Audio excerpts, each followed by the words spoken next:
Aujourd'hui, au bout de leurs rêves, rencontre Clémentine Touna. D'origine camerounaise, cette jeune entrepreneuse est devenue éditrice et productrice musicale de sa propre société Kendall Entertainment.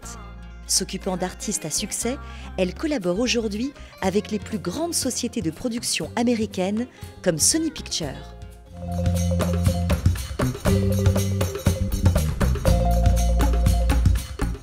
Clémentine Touna, je suis ravie de vous accueillir dans Au bout de leurs rêves. Alors vous êtes d'origine camerounaise par vos deux parents, Oui. mais vous êtes née à Lyon. Oui, lyonnaise. Est-ce que vous avez baigné enfant dans un univers artistique, musical? Ah bah, complètement. Ma mère est une ancienne artiste danseuse, donc bon, c'était la star de la famille. Donc beaucoup de musique à la maison, musique africaine surtout. Et puis donc ça m'a donné, bien sûr, moi ça m'a attiré tout ce qui était la danse, la musique, le chant aussi à l'époque quand j'étais petite. Elle m'a vraiment motivée, elle m'a donné la passion de la musique, de ce milieu artistique, et je voulais vraiment lui ressembler et aller même au-delà. Donc je pense que petite, j'avais déjà une ambition, on va dire. Et oui, c'est comme ça que j'ai eu la fibre artistique. Est-ce que vous avez vous-même étudié un instrument de musique ou suivi des cours de danse? Oui, oui. Ben, en fait, j'ai été, alors comme ma mère voyageait beaucoup avec son métier, donc avec ma sœur, on était en pension chez les Sœurs Trinitaires. Et là, donc j'ai participé à la chorale, j'ai fait de la danse, surtout classique, et j'ai pris des cours de piano. D'accord. Oui, donc vraiment, déjà, vous étiez dans l'ambiance très musicale, très artistique. Tout à fait. Est-ce que enfant, vous rêviez de faire ce que vous faites aujourd'hui? Pas du tout. Enfant, non. Enfant, je voulais être danseuse. Ma mère m'a dit non, non, non, tu seras avocate ou médecin ou sportive, enfin athlète, parce que je grandissais assez vite. Puis après, j'ai stagné à 1m60. Et donc, non, enfant, je voulais être danseuse et je ne pensais pas au business, dans la musique. Non, non, pas du tout. Mais j'étais attirée par les artistes, quand même.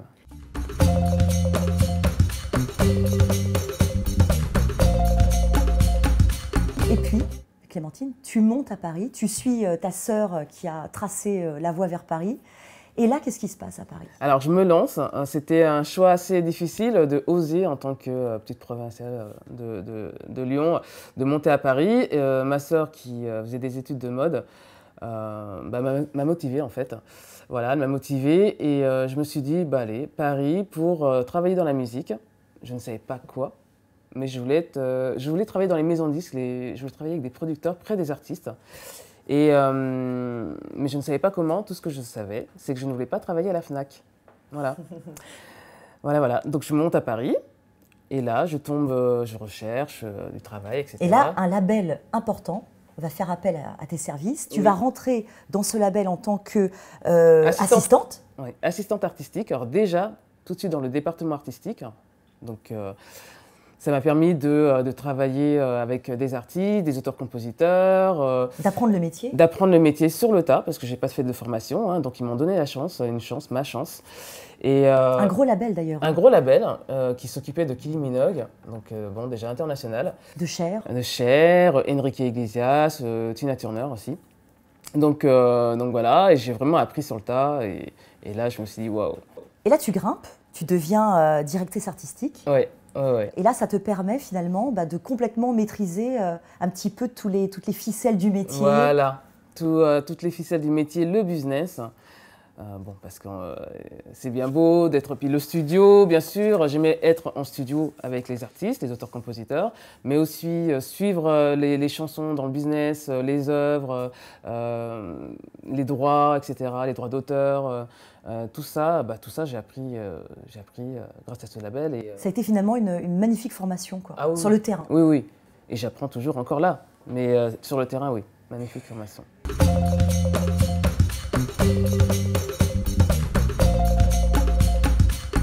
Tu vas travailler dans une société avec un associé, une société de management.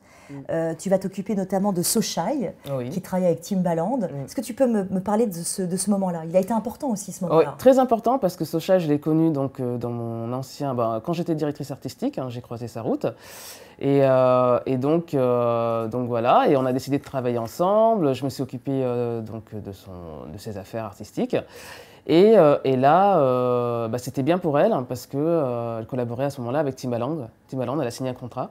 Donc Timbaland, pardon, on fera un coupage là. Donc, Timbaland est un producteur américain qui a produit notamment Nelly Furtado, Aaliyah, Justin Timberlake. Alors ta persévérance et ta volonté de travailler seule va te permettre de créer ta propre entreprise, ta propre société qui s'appelle Kendall Entertainment. Et là, ce qui est incroyable, c'est que tu travailles aujourd'hui avec des séries, tu arrives à placer des musiques dans des séries internationales cultes comme Les Feux de l'amour. Comment ça s'est passé, ça? Alors déjà, moi, je suis une cinéphile. J'adore les films et les séries télé. Et en fait, pour parler des Feux de l'amour, ma mère qui regardait Les Feux de l'amour, j'ai regardé une fois Les Feux de l'amour avec elle, et je me suis dit, mais tiens, il y a de la musique aussi là-dedans. Donc le challenge, pour moi, ça serait de contacter la boîte de production qui s'occupe de cette série. Pourquoi pas? Donc j'ai foncé, et avant ça, bien sûr, j'ai pu créer mon catalogue de différents styles de musique, pop, pop rock. Alors, il y a beaucoup d'artistes français, mais qui chantent en anglais. C'est ta spécificité. Voilà, ça c'est vraiment ma marque, en fait. Mon site est en anglais, déjà, d'entrée. Et donc, comme en France, il y a pas mal d'artistes qui chantent en anglais, dans tous les styles de musique. Donc je me suis dit, pourquoi pas. Et ce qui est bien, c'est que pour ces artistes, ça leur permet d'avoir une promotion. Ce sont des artistes en développement, donc ils ont besoin de promotion, ils n'ont pas forcément les moyens. Et la plupart écrivent leurs chansons. D'accord, d'accord. Et là, donc j'en reviens au Feu de l'amour. Oui. Tu te dis, j'ai un challenge, c'est d'arriver... Mais là aussi, indirectement, c'est pour plaire aussi à ta maman, qui est folle de cette série. Bah oui, oui, oui. Et tu te dis, tiens, je vais y mettre des musiques, mais ça relève de l'exploit. Ah mais oui, moi je ne pensais pas du tout que j'allais y arriver. J'ai mis du temps, 6 mois. J'ai eu le contact. Pendant 6 mois, je l'ai un peu... je l'ai harcelé, on va dire ça. Voilà, je l'ai harcelé. Et ensuite, il a écouté mon catalogue. Il m'a dit, oui, Clémentine, c'est bon, j'aime bien. Hop, on fonce, hop, un contrat. OK, parce que là-bas, ça va vite, les Américains. Ils ne vont pas réfléchir, 50 ans. Et donc, j'avais des bonnes chansons dans mon catalogue. Et maintenant, depuis, il me place régulièrement des chansons dans des différents épisodes. Et c'est intéressant. Alors, c'est d'abord diffusé aux États-Unis et au Canada. En France, on est en retard de 3 ans. Donc ici, voilà. Est-ce que ça t'a ouvert d'autres portes? Oui, oui, ça m'ouvre d'autres portes, surtout avec des nouveaux artistes, des nouveaux auteurs-compositeurs. Et pour ceux qui ont eu leurs chansons placées dans un épisode, eux, ça leur amène d'autres professionnels, des tourneurs, des attachés de presse. Oui, bien sûr, ça ouvre les portes. Pour les Feux de l'amour, j'ai une anecdote. Je vais régulièrement à Los Angeles, aux États-Unis, à Los Angeles. Et un jour, donc c'était avant que je signe ce contrat avec Sony Pictures pour les Feux de l'amour, un jour je vais prendre l'apéro au Beverly Hotels. Donc c'est un grand hôtel à Beverly Hills. Et donc je vais rejoindre des copines là-bas. Et là, je tombe sur des acteurs des Feux de l'amour, des filles, les prénoms, je ne me rappelle plus bien, Sharon, bon. Et je dis à mes copines, non mais... faut que je prenne une photo avec ces actrices pour ma mère déjà, et puis d'habitude je ne fais pas la groupie. Mais là je me disais bon ça serait bien, et donc j'ai des photos d'elles d'ailleurs avec ces actrices, et pour moi c'est amusant parce que 1 an après je signais avec cette série. Comment tu choisis tes artistes dans ta société? Alors parfois c'est le hasard. J'écoute beaucoup, je vais beaucoup sur SoundCloud. Facebook aussi sur les pages d'artistes, et parfois aussi on me contacte directement sur mon site. Vraiment le hasard, et c'est des coups de cœur, moi c'est le feeling, je marche au feeling. Donc du coup tu sors beaucoup? Je vais à pas mal de concerts, des concerts aussi bien, différents concerts, pas forcément des artistes reconnus. Et j'aime bien découvrir de nouveaux artistes, auteurs-compositeurs, etc. Et dans ta société, tu as des artistes déjà qui cartonnent? Est-ce que tu peux nous parler d'eux? Oui, j'ai un groupe de rock qui s'appelle Rain Money. Wake up in a silent, black empty room. Find a way out or something to hold attention. Take shelter from the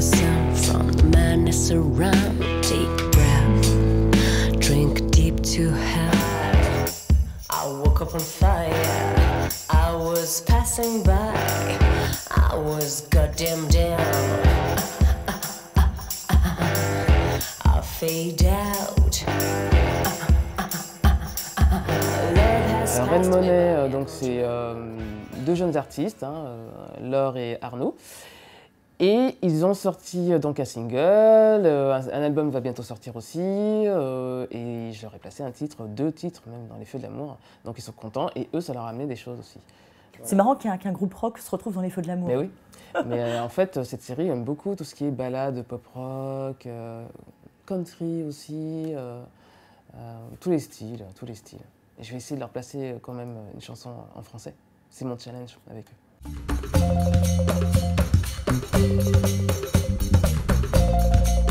Alors, un conseil, ton conseil pour aller au bout de ses rêves, ce serait lequel, Clémentine? Tout est possible, donc être persévérant, ne pas lâcher, foncer, prendre des risques. Voilà mon conseil. Prendre des risques, oser.